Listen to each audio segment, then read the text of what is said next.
મારી દેવલીપુર ગ્રામ પંચાયતનું મારે એવું સમર્થન કે મારી પંચાયતના જે મતદારો અને નાગરિકો કહેશે એ જ કામ કરીશું અને એમના વિરુદ્ધ હું કોઈ પણ કામ ના કરું એમને પૂછ્યા સિવાય. બરાબર છે.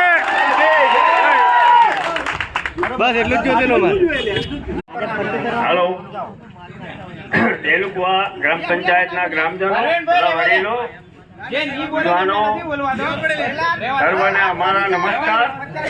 હવે મારે તો બીજું કઈ વધારે કેવું નથી, જો કે સત્તા આગળ ફોન કરી એવી વાત છે, પણ આપણા ચૂંટેલા પ્રતિનિધિઓ અવળું કામ કરતા હોય તો પછી આપણે શું કરવાનું?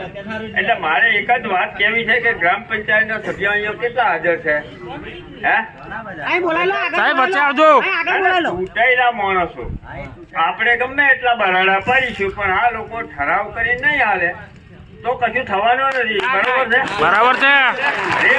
ગ્રામ પંચાયતની બોડી જેટલા 10, 11 કે 12 જે હોય એ આ લોકોએ કોઈ દિવસ પંચાયતમાંથી ઠરાવ કરીને આપવો નહીં.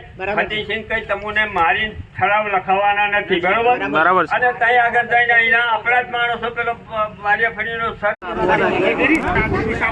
મારી દેવલીપુર ગ્રામ પંચાયતનું મારે એવું સમર્થન કે મારી પંચાયતના જે મતદારો અને નાગરિકો કહેશે એ જ કામ કરીશું અને એમના વિરુદ્ધ હું કોઈ પણ કામ ના કરું એમને પૂછ્યા સિવાય. બરાબર છે. બસ એટલું જ જોયું.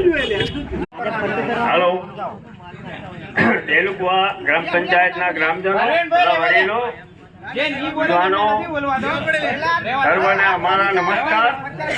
હવે મારે તો બીજું કઈ વધારે કેવું નથી, જો કે સત્તા આગળ ફોન કરી એવી વાત છે, પણ આપણા ચૂંટેલા પ્રતિનિધિઓ અવળું કામ કરતા હોય તો પછી આપણે શું કરવાનું?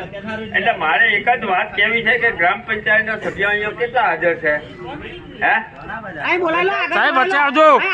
ચૂંટાયેલા માણસો આપણે ગમે એટલા બરાડા પાડીશું પણ આ લોકો ઠરાવ કરી નહીં હાલે તો કશું થવાનું નથી. બરોબર છે? બરાબર છે. ગ્રામ પંચાયતની બોડી જેટલા 10, 11 કે 12 જે હોય એ આ લોકોએ કોઈ દિવસ પંચાયતમાંથી ઠરાવ કરીને આપવો નહીં. ફતીસિંહ કઈ તમને મારી ઠરાવ લખાવવાના નથી. બરોબર? બરાબર. અને ત્યાં આગળ જઈને અહીંના આપણા જ માણસો પેલો વાડિયાફળીનો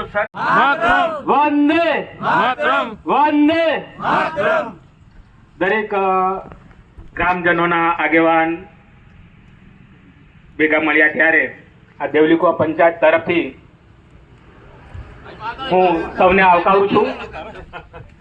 આપણે જે તાલુકો ગુંદી બનવા જઈ રહ્યો છે એમાં છેક આપણું છેવાડા